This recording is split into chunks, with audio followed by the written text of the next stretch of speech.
Olá pessoal, estamos aqui para dar continuidade ao nosso curso sobre a obra do filósofo Nigel Warburton. Estamos trabalhando então em cima dessa obra que se chama Uma Breve História da Filosofia, uma obra que vai justamente ser uma breve história do pensamento e da ideia de alguns filósofos ou pensadores. Então aqui a gente vai discutir em 40 capítulos, em 40 aulas, justamente a ideia de alguns autores indo desde a antiguidade até o período contemporâneo. Então a gente vai dar uma olhadinha para ver quem que são esses autores, o que que é filosofia, do que a filosofia trata. Um ótimo livro de introdução à filosofia, uma linguagem fácil, uma linguagem clara, uma linguagem acessível. Se você não conhece a filosofia, tem interesse em conhecê-la, recomendo fortemente essa obra do Nigel Warburton, Uma Breve História da Filosofia. Tem para comprar na Amazon, também baratinho lá pelo Kindle. Se você tem um Kindle, você consegue ler, você consegue achar essa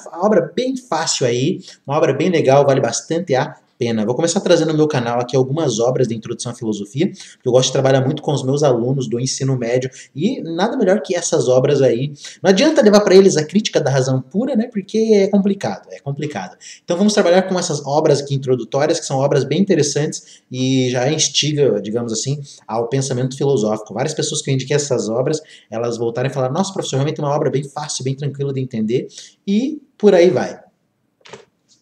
Aula de hoje, então, nós estamos no capítulo número 6. O capítulo número 6 é: somos marionetes de quem? De quem nós somos marionetes? Então, a aula de hoje nós vamos tratar do pensamento do Santo Agostinho, um dos principais filósofos da Idade Média. Santo Agostinho, o Santo Anselmo, o Santo Tomás de Aquino, o Guilherme de Ockham, são os principais autores aí do período medieval, embora só se conheça justamente Santo Tomás de Aquino e o Santo Agostinho, mas existem outras figuras diversas aí dentro da filosofia e do pensamento medieval. Lá no meu curso sobre a história da filosofia, que eu estou trabalhando as obras do Giovanni Reale e do Nicolas Banhanho, eu vou gravar mais de 200 aulas sobre a filosofia medieval, então vai ser bastante coisa, vai dar para conhecer enormemente esse panteão de filósofos e pensadores.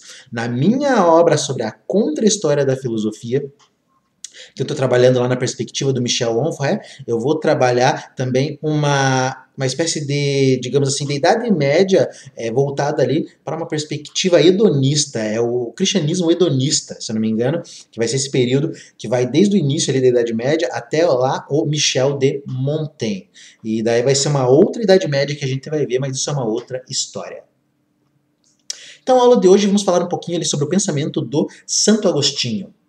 O objetivo de Agostinho, que nasceu no ano de 354, faleceu no ano de 430, era conhecer a verdade. Então, de certa forma, a filosofia e o pensamento de Santo Agostinho se remetem ali a duas grandes questões. Santo Agostinho, dentro da sua filosofia, dentro também da fase ali onde ele não estava envolvido com a filosofia, o objetivo dele era claramente conhecer a alma e conhecer Deus. Somente conhecendo a alma e conhecendo Deus é possível de conhecer a verdade, ou seja, então o objetivo dele era conhecer a verdade.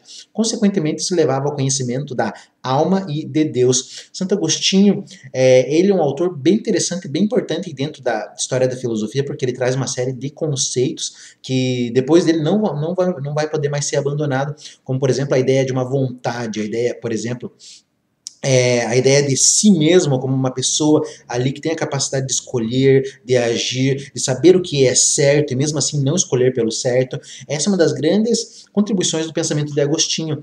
Vamos pensar, por exemplo, lá no pensamento do Sócrates. Sócrates foi o primeiro autor que nós trouxemos aqui. Para o Sócrates era impossível conhecer o bem e não agir bem, porque para o Sócrates, se você conhece o bem, você vai agir bem. Aqui o Santo Agostinho vai mostrar que a pessoa pode conhecer o bem e mesmo assim agir mal. E aí vai depender daquelas questões lá relacionadas ao livre-arbítrio, à vontade e tudo aquilo que o Santo Agostinho traz de contribuição.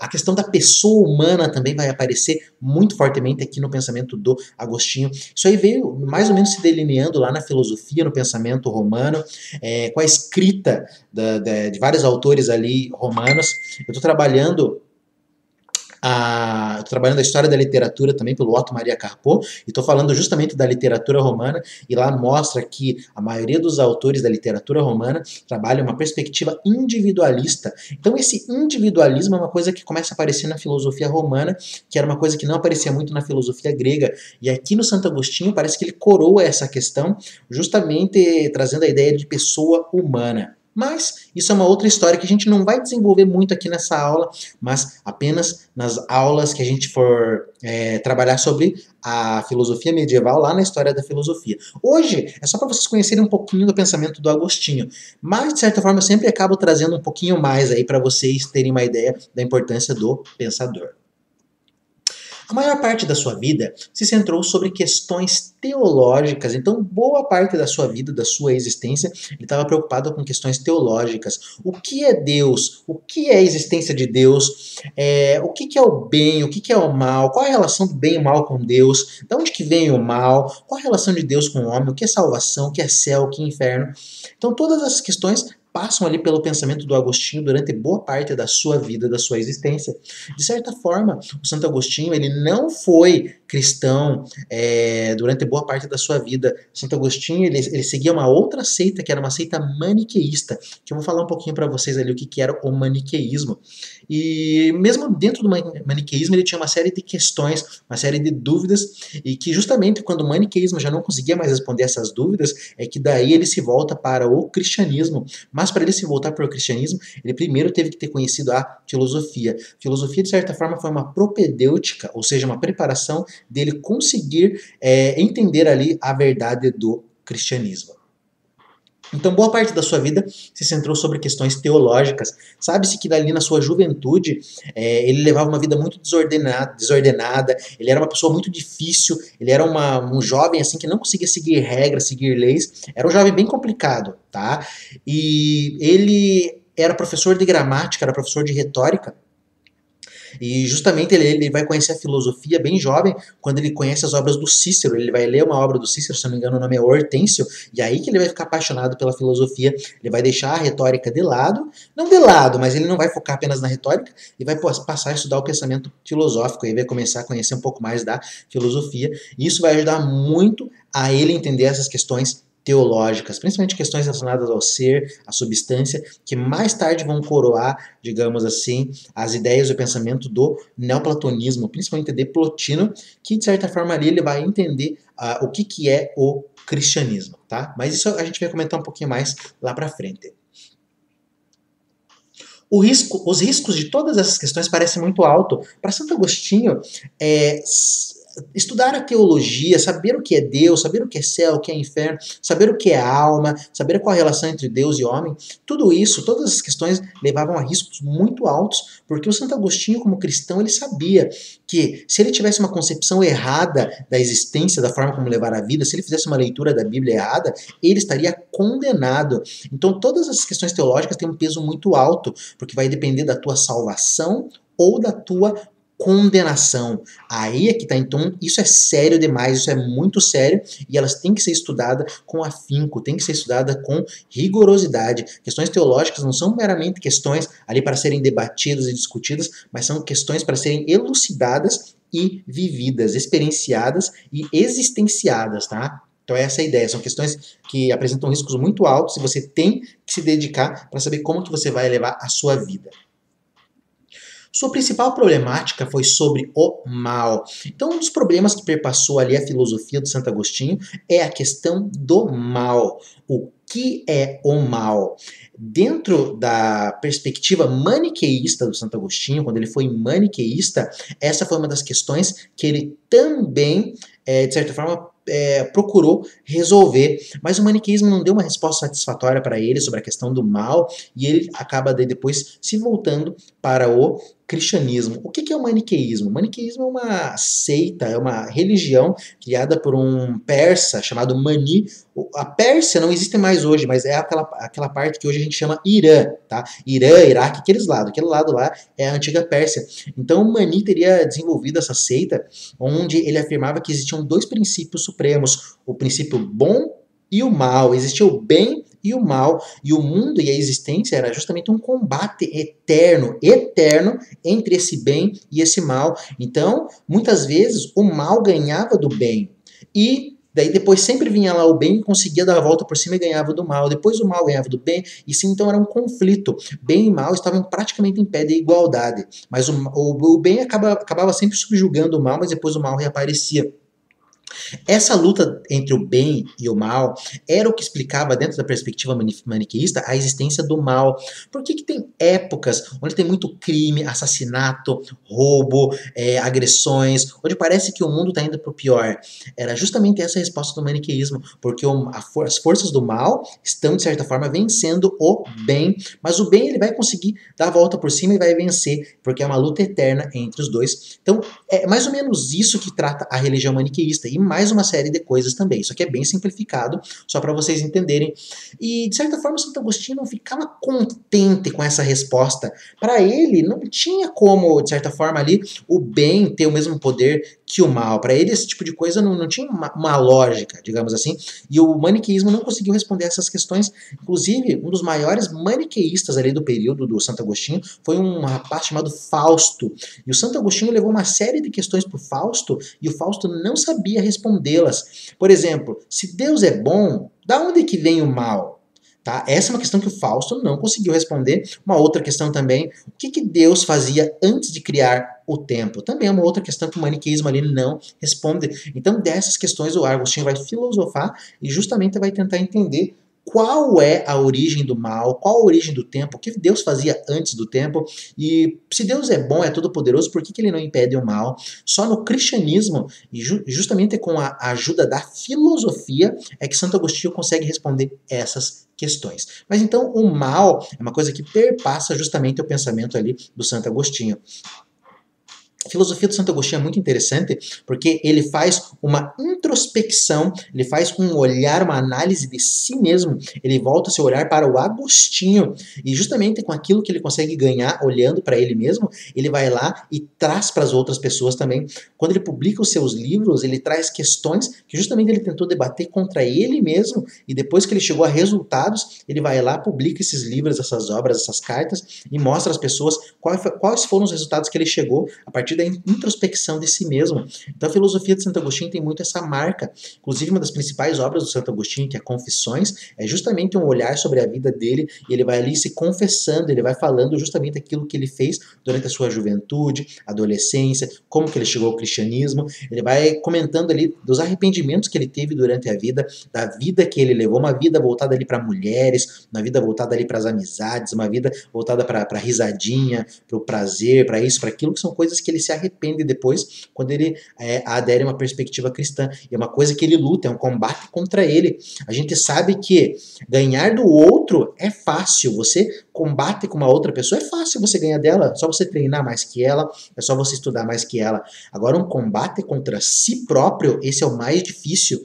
Muitas pessoas, por exemplo, que querem emagrecer, têm que travar uma batalha consigo mesmo para não comer certo tipo de alimento gorduroso. Aí é tão bom comer uma pizza, uma coxinha, um cachorro-quente, é bom, mas essa é uma batalha contra você mesmo. Você sair da tua casa e ir para uma academia é uma coisa difícil, uma coisa complicada, é uma batalha contra você mesmo. Você está aqui hoje assistindo esse vídeo, né? Se você é meu aluno, você está aqui porque está obrigado, né? Mas mesmo assim, sendo obrigado, você veio aqui pela sua livre e espontânea vontade, então você travou uma luta contra você mesmo, ou travou uma luta contra a tua mãe, que não deixou você ficar em casa, tá? Mas se você está assistindo esse vídeo aí, não está assistindo por obrigação nenhuma, isso aí é uma coisa muito louvável, porque você podia estar fazendo qualquer outra coisa da sua vida. Eu moro do lado da praia, e podia estar lá dando um mergulho no mar agora, mas estou aqui gravando esses vídeos, essas aulas aí para vocês, porque isso é importante para mim, espero que seja importante para vocês também. Mas essa é a questão. A gente tem que lutar contra justamente nós mesmos para a gente conseguir alguma coisa, digamos assim, para a gente chegar a algum resultado. Eu não vou falar conseguir algo na nossa vida, porque, de certa forma, quando você luta contra você mesmo, sempre vai ter algum resultado. Se é bom ou não, aí vai depender de você, tá? Mas é justamente aquela batalha que você trava contra si, mostra justamente a tua força e também revela as suas fraquezas. E essa é uma das grandes coisas que o Santo Agostinho traz, assim, essa questão autobiográfica, ele falar de si. Parece que ele foi um dos primeiros filósofos e autores a trazer esse gênero da autobiografia, ou seja, quando você fala de si próprio, e isso mostra que as reflexões de Santo Agostinho pautaram-se justamente na questão da alma, da sua alma, para daí chegar a Deus. Ou vice-versa também, partiu-se de Deus para daí conhecer-se a sua alma, mas foi um olhar para si próprio, um olhar para si mesmo, que possibilitou ele fazer todas essas descobertas sobre a questão do mal, sobre a questão do tempo e por aí vai. No período medieval, a filosofia e a religião estiveram unidas. Então, o período medieval vai mais ou menos ali do século IV depois de Cristo até o século XIV. A filosofia medieval dura aproximadamente 1000 anos. E justamente a filosofia medieval está entre o período antigo e o Renascimento.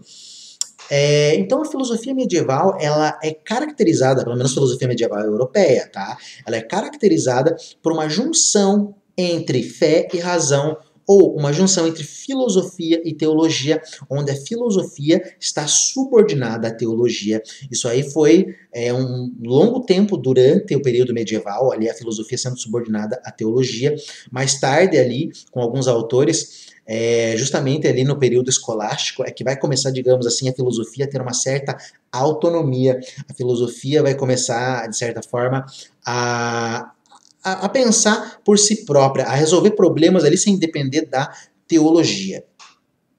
Se eu não me engano, um dos primeiros autores ali que vai começar a romper com essa ideia da filosofia ser subordinada à teologia vai ser o filósofo chamado Duns Scotus. O Duns Scotus, ele é um filósofo que vai justamente começar a mostrar que a filosofia tem autonomia em relação à teologia. A teologia vai ter que cuidar das coisas da teologia, os assuntos dela, e a filosofia tem que cuidar dos seus assuntos. A filosofia não pode se subordinar à teologia, e aí vai começar o rompimento da filosofia e da teologia.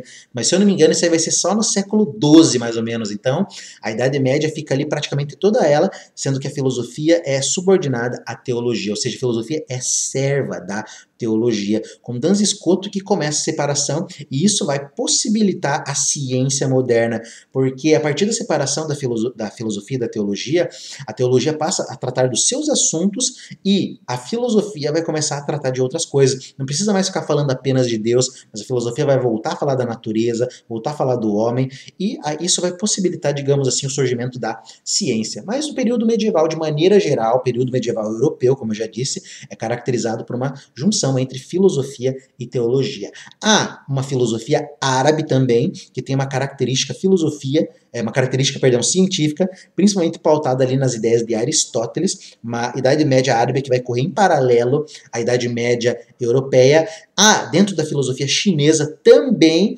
uma Idade Média, uma filosofia medieval, que eu tenho estudado agora a filosofia chinesa também, e percebi que é justamente no período medieval lá da China, onde vai se introduzir o budismo dentro do pensamento dos chineses, mas isso não é tema da nossa aula. Então existem várias Idades Médias, Idade Média na Índia, Idade Média na China, no Japão, no Oriente e por aí vai. Adaptaram Platão e Aristóteles ao cristianismo. Já falamos sobre Platão e Aristóteles também nas nossas primeiras aulas, e uma das grandes marcas ali do pensamento medieval é justamente essa adaptação de Platão e de Aristóteles à filosofia e pensamento cristão. Quem começou isso foi o Santo Agostinho. O Santo Agostinho fez uma leitura de Platão e ele conseguiu cristianizar Platão. Em relação a Aristóteles, quem fez isso foi o Santo Tomás de Aquino. O Santo Tomás de Aquino fez uma leitura do Aristóteles e conseguiu cristianizar o Aristóteles, porque o Aristóteles era um autor assim, muito complicado de se relacionar com o cristianismo, com a Bíblia e por aí vai, mas o Santo Tomás de Aquino conseguiu justamente mostrar ali que a filosofia do Aristóteles não contradizia os ensinamentos da Bíblia e não, de certa forma, entrava em contradição com os dogmas ali da teologia. Então, Platão e Aristóteles foram cristianizados, respectivamente, por Santo Agostinho e o Tomás de Aquino. Então, Platão e Aristóteles são autores que aparecem fortemente dentro do período medieval. Outros autores que aparecem aqui também são os estoicos. Os estoicos estão sempre aparecendo. Inclusive, o Santo Agostinho tem uma leitura estoica também, tá? Mas isso é uma outra história. Haviam também filósofos judeus e árabes. Então, paralelamente a essa filosofia medieval europeia, havia também uma filosofia árabe, que justamente tinha autores ali como Avicena, o Avicenroz, e tinham também filósofos judeus, como o Maimônides e outros autores também. Se eu tiver tempo, mais para frente no meu canal, quero tratar um pouquinho da filosofia judaica e da filosofia árabe também, tá? Então havia, além da filosofia medieval europeia, uma outra filosofia, uma filosofia com outras preocupações. Agostinho era africano, teria nascido em Tagaste, se eu não me engano, que era o norte da África. Então ele é um filósofo africano, mas naquela época o norte da África fazia parte do Império Romano, tá? Mas então, de certa forma, dá para se dizer ali, Agostinho é um filósofo africano, mas a África naquela época era subordinada ao Império Romano. A partir dos 30 anos, converte-se ao cristianismo. Se eu não me engano, com 32 ou 33 anos de idade, ele faz a sua conversão ao cristianismo. Ele, justamente, anteriormente ao cristianismo, ele fazia parte da seita maniqueísta, que eu já falei um pouquinho sobre isso para vocês, mas descontente ali com as respostas do maniqueísmo, ele passa para o cristianismo, ele se converte à doutrina cristã, principalmente ali por influência da sua mãe, a Santa Mônica, que ela era católica, e justamente vai toda a vida ali rezar pela alma do seu filho, vai tentar convencer o Santo Agostinho a sair dessa vida de devassidão que ele levava, que ele tinha fortes, digamos assim, inclinações para o mundo, para as mulheres e por aí vai. Tá? Uma das outras influências aí do Santo Agostinho também foi o Santo Ambrósio. O Santo Ambrósio era justamente foi o autor que conseguiu, de certa forma, ali mostrar a verdade para o Santo Agostinho, então foi o autor que conseguiu convencê-lo também. O Santo Agostinho tinha vínculos fortes com a carne, então ele era uma pessoa assim que, de certa forma, era voltada para os prazeres. E quando ele se converte ao cristianismo, ele começa a refletir justamente sobre isso, e ele vê como é difícil essa batalha consigo mesmo, como é difícil não ir lá para a mulherada, como é difícil não sair para beber, como é difícil não fazer qualquer outra coisa, como é difícil, de certa forma, levar uma vida ali que levar uma vida voltada para Deus. É muito difícil uma vida onde você só pensa em Deus, onde você só vive para Deus. É uma vida muito difícil, muito complicada. Já o mundo, o prazer da carne, ele chama mais facilmente, tá? Então essa ideia, ele tinha fortes vínculos com a carne, e quando ele se converte ao cristianismo, ele vai refletir sobre todas essas questões nas suas obras, principalmente as confissões, ele vai trazer todas essas questões ali, e ele vai mostrar esse arrependimento, ele vai falar, eu fazia isso, por causa disso, daquilo, inclusive, justamente refletindo sobre essas questões, é que ele vai responder justamente a questão do mal. Não se esqueça que o tema da nossa aula de hoje é justamente sobre a questão do mal, a gente vai falar um pouquinho sobre o mal ainda, então era justamente isso, essa reflexão sobre ele ajudou a entender o que é o mal, tá? Então, olhando para si, ele compreende o mal é isso e não é outra coisa. Escreveu as Confissões, A Cidade de Deus e diversas outras obras baseadas no pensamento de Platão. Não baseados apenas no pensamento de Platão, mas de certa forma baseados ali no pensamento do neoplatonismo. Então, as Confissões e A Cidade de Deus são consideradas as principais obras do Santo Agostinho.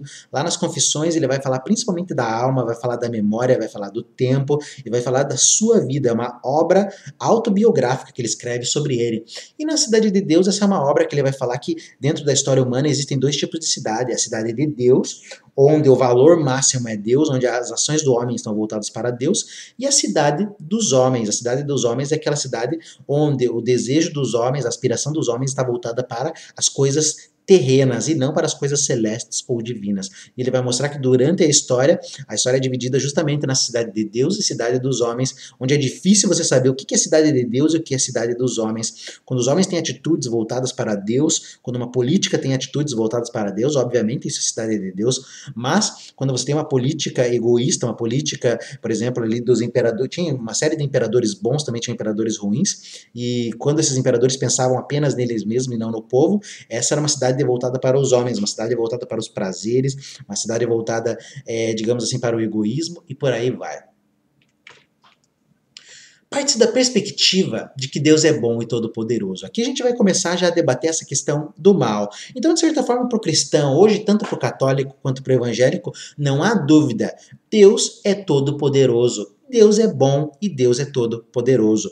Deus é onipotente, ou seja, ele pode tudo, ele pode fazer tudo. Deus é onisciente, ou seja, Deus sabe de tudo. Deus conhece tudo, passado, presente e futuro. E Deus é onipresente, Deus está em todos os lugares. Portanto, Deus é todo-poderoso. Então essa é a perspectiva cristã, católica, evangélica, sobre Deus. E era uma perspectiva que também estava presente lá no tempo, na época de Santo Agostinho. Lá no século IV a.C., na época de Santo Agostinho, já existia essa perspectiva. Mas se Deus é todo-poderoso e se Deus é bom, como explicar o mal ou o sofrimento? Então, esse é o problema filosófico do Santo Agostinho, que ele leva desde o maniqueísmo. Se Deus é bom, por que existe o mal? Por que existe o sofrimento? Se Deus é todo-poderoso, ele pode acabar com o mal, mas por que ele não acaba com o mal?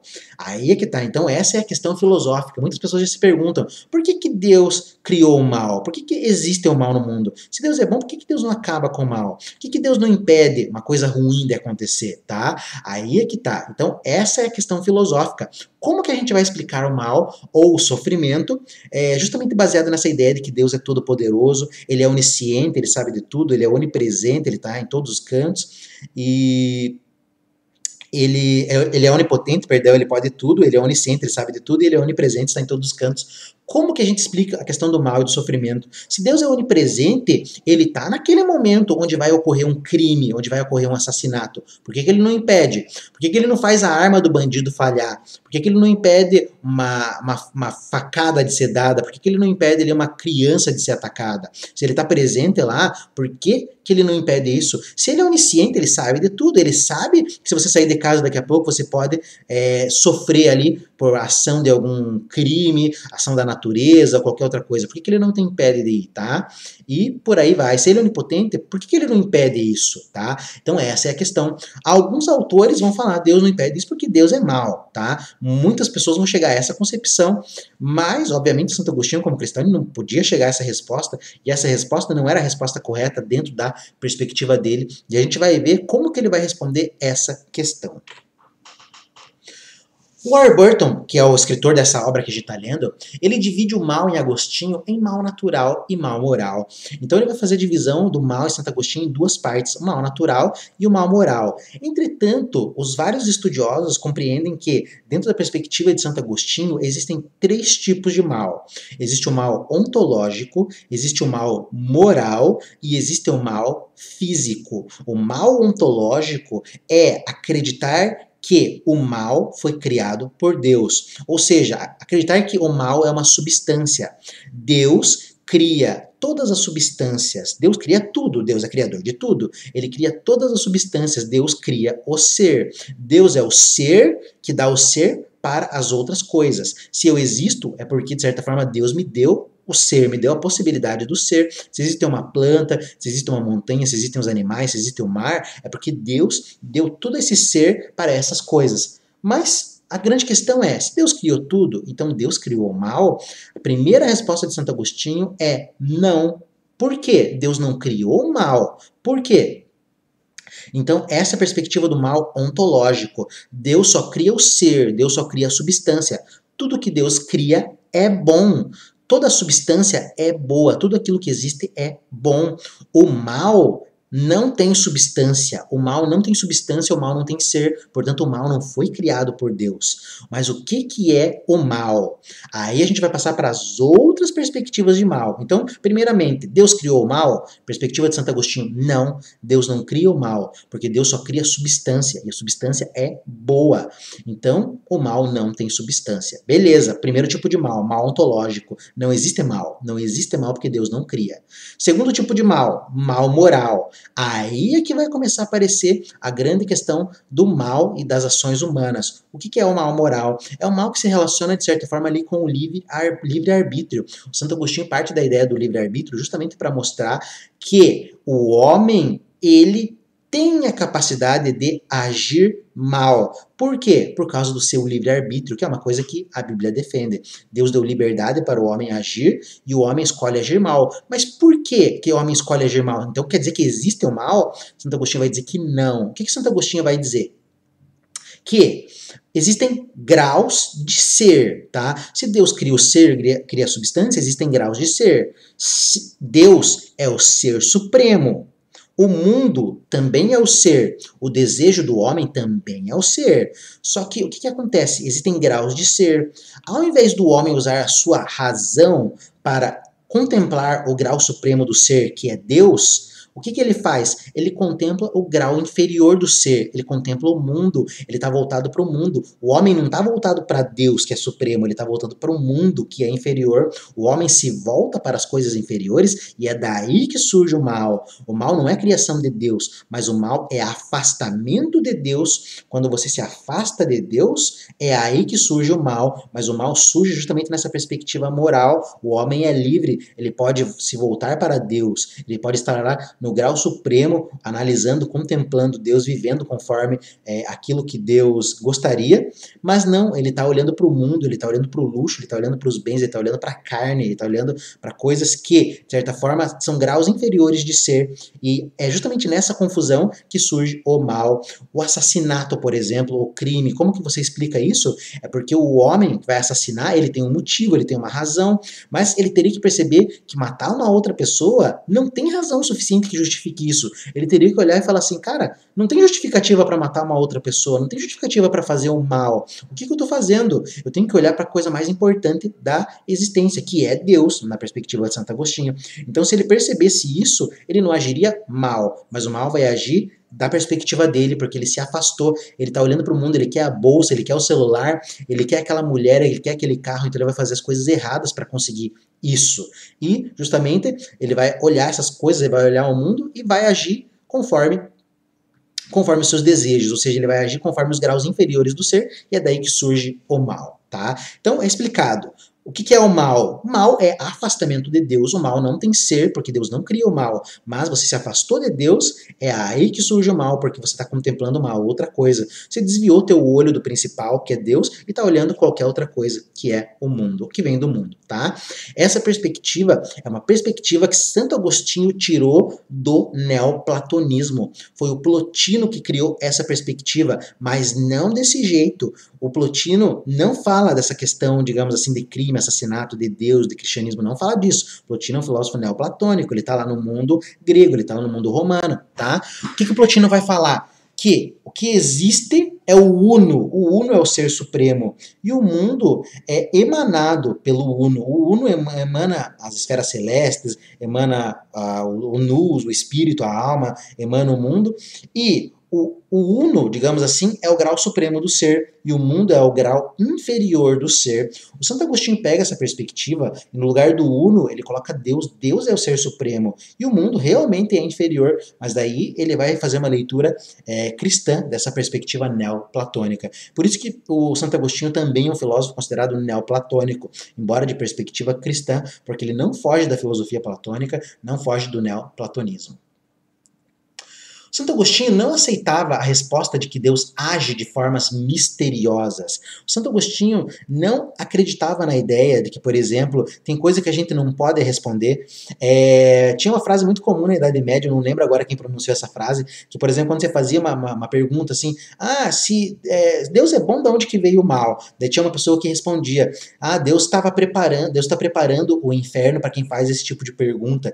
Ou seja, você não podia se questionar, você não podia se perguntar, porque tem coisas que são misteriosas. O Santo Agostinho, como filósofo, não aceita isso. Embora ser filósofo não quer dizer que você não aceita o mistério, porque vai existir depois uma corrente na filosofia que é a mística, que justamente vai mostrar que existem coisas que não podem ser respondidas, existem coisas ali que você não vai conseguir tocar, não vai conseguir chegar. Mas a ideia principal de Santo Agostinho é: se existe algo, ele pode ser explicado. Então eu vou utilizar minha razão para explicar. Então ele não partia da ideia de que a gente tem que deixar essa pergunta de lado, porque não tem resposta.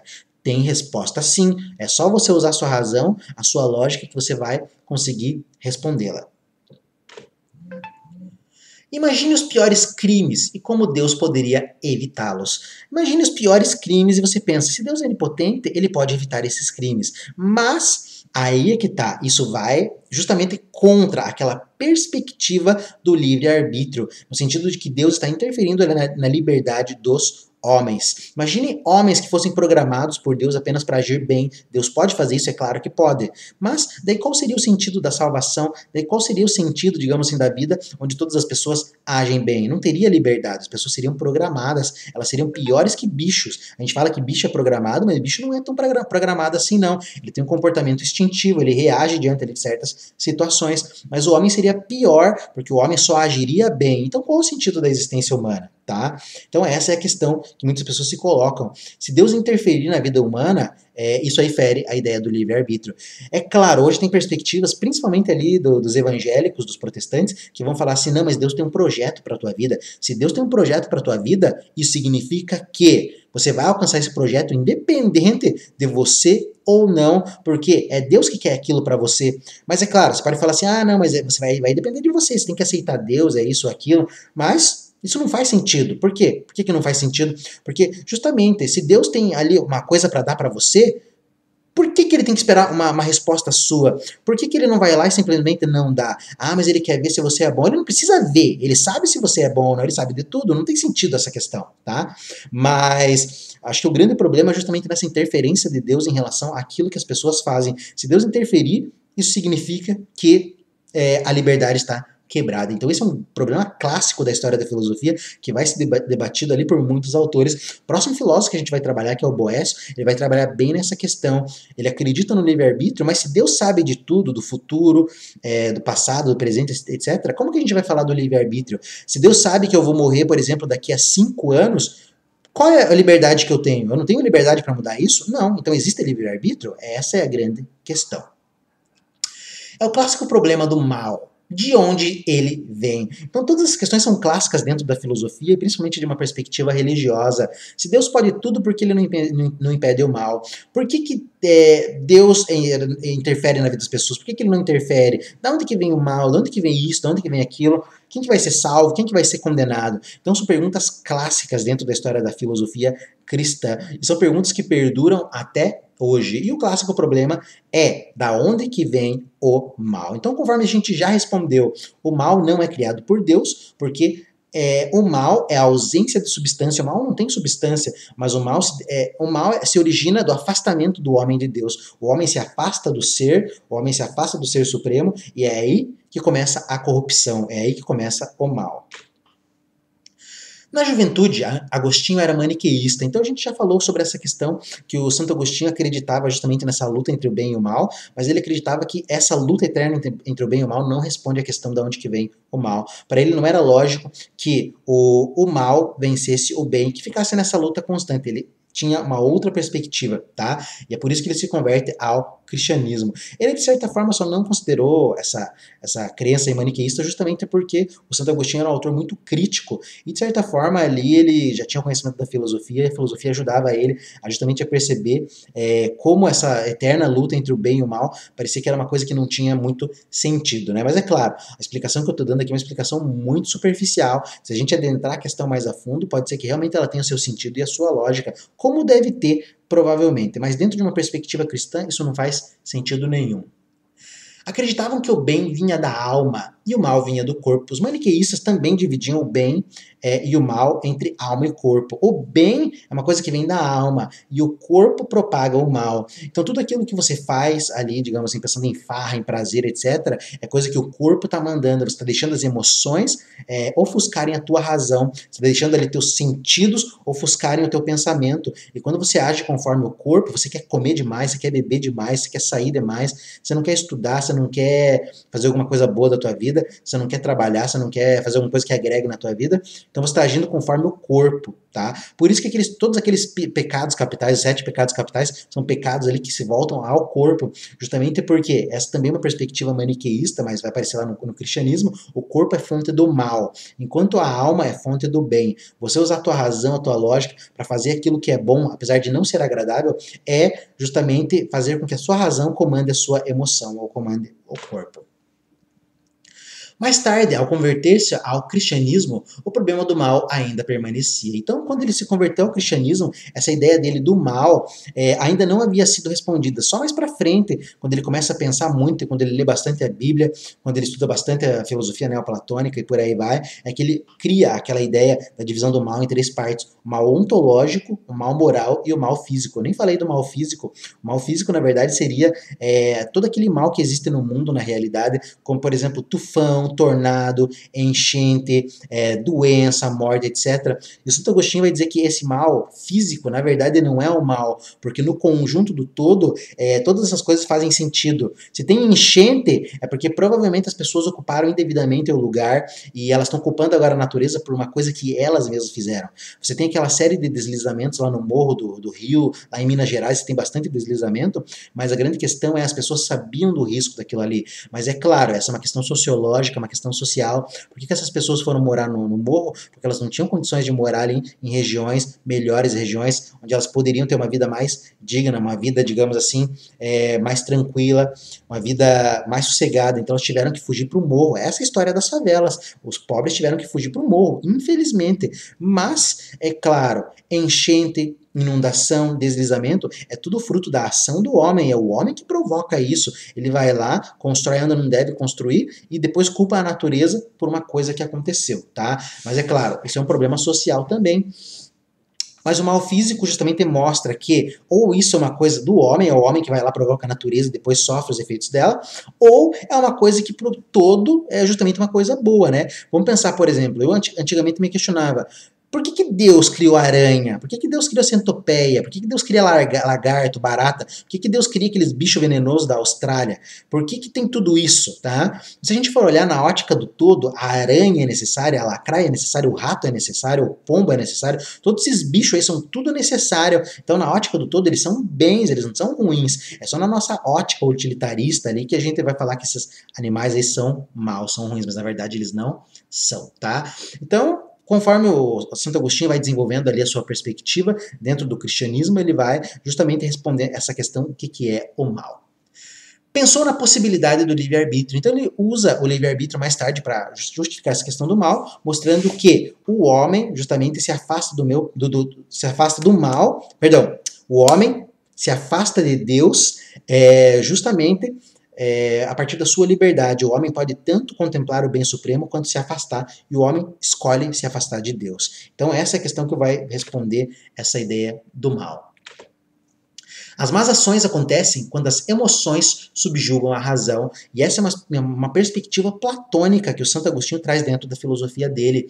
As más ações acontecem quando as emoções subjugam a razão. Então a razão é aquela propriedade que vai mostrar que Deus é o melhor, mas quando você deixa a emoção do corpo, aqueles sentimentos te cegarem, você não vai estar usando a razão, você vai estar agindo conforme as emoções e você vai se afastar de Deus, você vai fazer aquilo que de certa forma desagrada, aquilo que de certa forma está contra a sua doutrina. Então as más ações do homem estão sempre voltadas ao uso indevido do seu livre-arbítrio ou a sobrelevação, digamos assim, das emoções sobre a razão. Então essa é a resposta de Santo Agostinho para a questão do mal e o problema do livre-arbítrio. O homem tem liberdade para escolher e escolhe o mal ao invés do bem.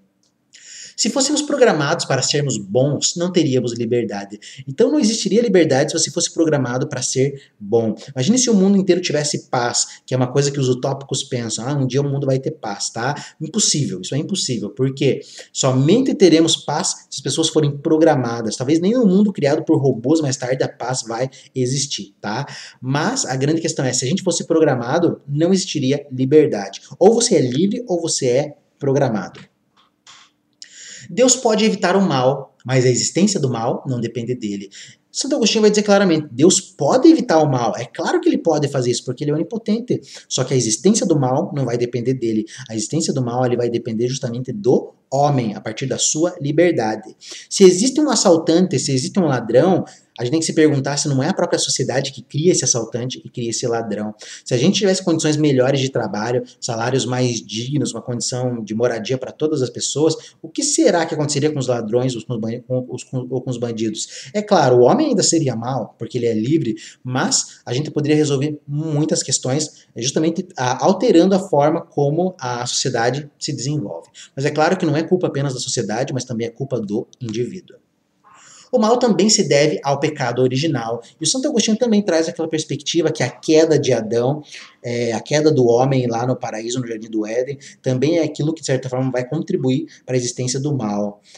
Deus não cria o mal, mas ele deixa ali Adão e Eva livres, e justamente a partir dessa liberdade é que o mal, ele, de certa forma, vai ser passado ali de geração para todos os homens. Santo Agostinho acredita que o mal vai se passando a partir da carne, tá? Santo Agostinho também defende aquela doutrina das razões seminais dos estoicos, acreditando que, de certa forma, o mundo material é corpo, e, de certa forma, esse mundo material ele é carregado justamente por essa perspectiva do pecado original, que vem lá desde Adão, ou da queda de Adão, e tudo isso contribui para a má ação do homem.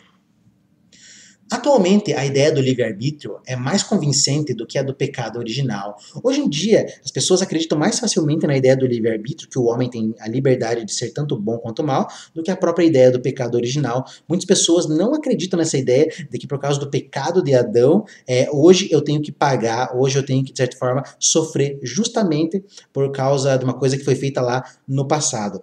Por exemplo, a grande questão, né, as histórias bíblicas falam da menstruação da mulher, a questão da cobra perder as patas, etc., mostrando que justamente o homem passou a morrer, passou a ter a morte como, de certa forma, algo presente ali na sua vida, justamente a partir da inserção do pecado. Quando há o pecado, há a morte também. Não é à toa que muitas igrejas falam que o pagamento do pecado é a morte. Justamente o homem pecou, então agora morra.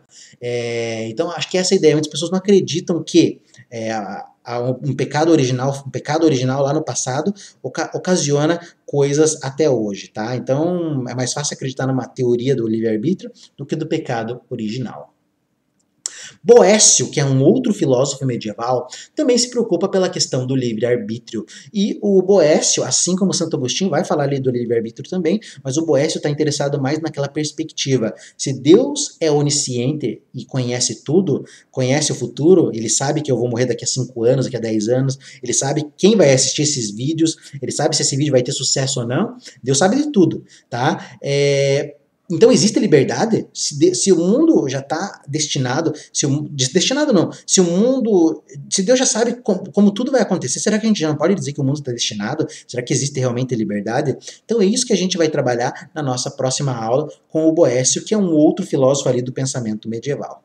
Então por hoje é isso, pessoal. Falamos um pouquinho do mal, falamos um pouquinho ali do livre-arbítrio, falamos um pouquinho da filosofia, do pensamento do Santo Agostinho. Próxima aula iremos falar do Boécio. Então por hoje é só. Continuaremos na próxima aula nosso curso sobre uma breve história da filosofia do Nigel Warburton. Então é isso. Um grande abraço, até o próximo encontro.